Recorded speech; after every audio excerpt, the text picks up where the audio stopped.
Muito obrigado, senhora presidente, senadora Ana Amélia, prezados senadores, senadoras. De fato, hoje é um dia muito especial porque na Comissão de Educação foi aprovado o relatório do eminente senador Álvaro Dias, que regulamenta toda a questão relacionada ao Plano Nacional de Educação, que finalmente, ao que parece, acabará sendo votado no plenário desta Casa na tarde de hoje, em função do requerimento de urgência. E é preciso dizer, senhora presidente, que já é tarde que se faz a votação, já é num momento tardio, porque o PNE ele é fundamental e necessário para organizar e regulamentar toda a atividade educacional no país. As escolas precisam conhecer quais são os objetivos maiores da educação brasileira. E quando eu falo as escolas, eu estou falando da rede privada, da rede municipal, da rede estadual, da rede federal, a própria sociedade, a classe política, as autoridades educacionais do país, integrantes de conselhos estaduais de educação, Conselho Federal, ministérios, secretarias de Estado. É muito gigante a educação do nosso país em termos de espaço e de atividade. E não é possível e não dá para acreditar que nós estamos desde 2010 com esse assunto pendente de votação. Isso é demonstração clara que a educação ainda precisa avançar muito para ser efetivamente a grande prioridade desse país. Eu já dizia, quando secretário de Educação do meu estado, e aliás um estado que tem uma educação que está em boa posição, mas ainda precisa avançar mais, que só tem uma saída para o Brasil, só tem um caminho para o desenvolvimento, para o progresso, para a justiça social, democracia plena. É educação de verdade, educação para todos, educação em todos os lugares. Então, saúdo igualmente os que integram e estão presentes nas galerias e cumprimento o senador Álvaro Dias pelo brilhante trabalho que fez na comissão com o relatório apresentado, que inclui a Meta 4 e tantas outras providências. Senhora presidente, senhores e senhoras senadores, cidadãos e cidadãs que nos acompanham pela TV e pelo Rádio Senado, ocupo hoje esta tribuna para manifestar minha preocupação com o andamento das matérias relacionadas à revisão do Pacto Federativo de nosso país, em especial com o projeto de mudança do indexador das dívidas dos estados e municípios com a União. Na semana passada, a grande imprensa veiculou a notícia de que o governo federal teria decidido abandonar essa proposição, que há pouco mais de um mês foi aprovada pela Câmara dos Deputados e recebida pelo Senado.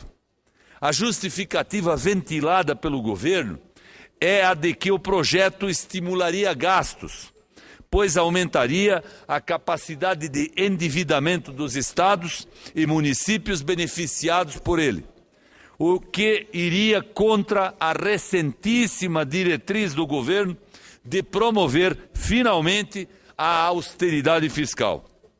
O projeto também iria de encontro a outra recente ordem do governo à sua base, a de barrar qualquer matéria que possa promover aumento de despesas ou redução de receitas.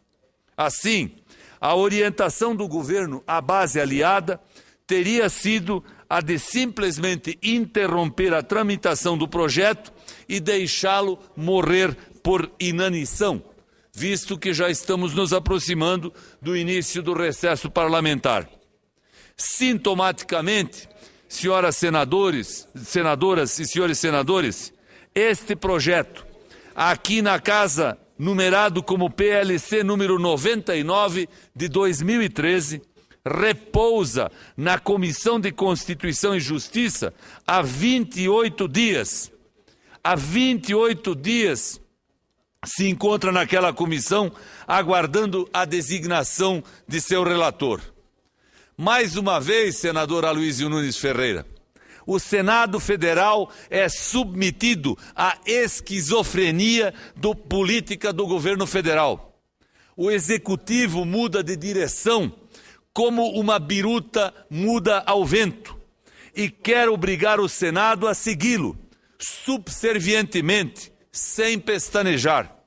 No entanto, é nossa obrigação apreciar esta matéria dentro dos trâmites usuais desta Casa, independentemente da volátil opinião do governo e do Executivo.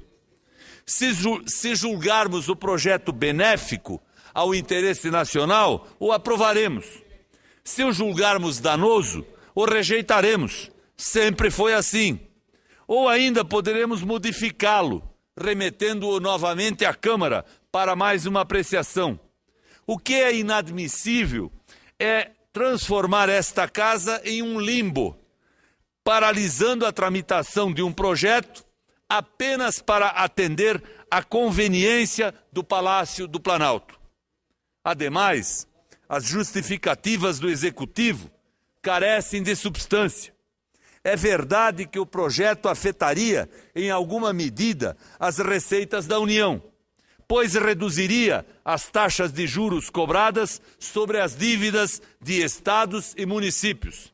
No entanto, essa redução vem sendo negociada há anos, pois há o entendimento geral de que as taxas cobradas atualmente são injustas e são escorchantes. E a autoria do projeto, do qual me refiro, foi do próprio Poder Executivo.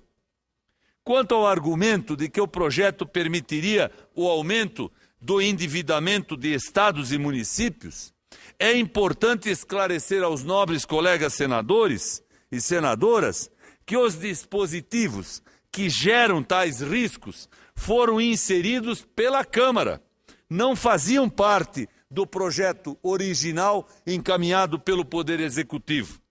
Uma emenda supressiva, sim, uma simples emenda supressiva, retiraria os artigos do 5º ao 9º, e isso seria suficiente para eliminar o risco de maior endividamento dos entes federados, sem prejudicar a essência do projeto original. Até porque, é preciso mencionar, governadores que falam do endividamento de seus estados e do aumento da dívida, mesmo com o pagamento mensal de parcelas significativas dela, não estão pleiteando mais empréstimos, estão pleiteando apenas que haja justiça na cobrança do juro e que não cobre o governo federal mais juros dos estados do que ele próprio paga para aqueles que tomam o dinheiro através da emissão das letras do Tesouro. Nós poderíamos ainda estudar outra solução, como um bloqueio para novos endividamentos por um período de 3 anos, por exemplo. Enfim, soluções existem, basta que façamos o nosso trabalho. Várias notícias veiculadas pela imprensa na semana passada dão conta de que há um desconforto dos parlamentares da base aliada com a decisão do Executivo. Tal desconforto é perfeitamente compreensível, pois um parlamentar aliado deve ter compromisso com os acertos do governo e não com os erros do governo. Sem sobra de dúvidas, esta decisão de barrar o projeto, que teria partido do ministro da Fazenda, é mais um grande erro daquele ministério. O Senado não pode, por inação, referendar o comportamento errático do ministro da Fazenda, que é incapaz de seguir um planejamento de longo prazo e faz mudanças bruscas em respostas a circunstâncias contingenciais. No comando da economia do Brasil, esse gigante país, o ministro comporta-se às vezes como um inexperiente gerente de loja, que ao ver um dia de chuva, decide comprar apressadamente muitos guarda-chuvas para vender. E no dia seguinte, ao ver o sol, decide trocar os guarda-chuvas por chapéus, que apressadamente compra junto aos fornecedores. nunca tem um produto certo para o momento certo. Por quê? Porque só anda em círculos, sem direção, sem planejamento de médio e de longo prazo. Por isso, senhoras e senhores, esta casa não pode seguir cegamente a orientação do governo federal.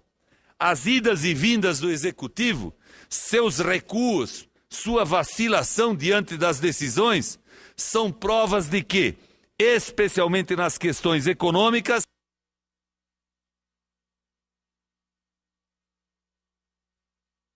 dizendo que, por isso, rogo ao senador Vital do Rego, presidente da Comissão de Constituição e Justiça, que atue corajosamente e decida e defina a designação do relator para que o PLC número 99 de 2013 possa receber emendas e seguir sua tramitação e ser votado ainda antes do início do recesso legislativo. Assim, essa casa estará novamente se engrandecendo e sinalizando ao país que, na falta de um executivo coerente, o legislativo tem condições de assumir o leme e ser o guia confiável que o nosso país tanto precisa. Era o que eu tinha a dizer, agradecendo a atenção de todos e a oportunidade. Cumprimento o senador Paulo Bauer. Eu consulto o senador Eduardo Braga.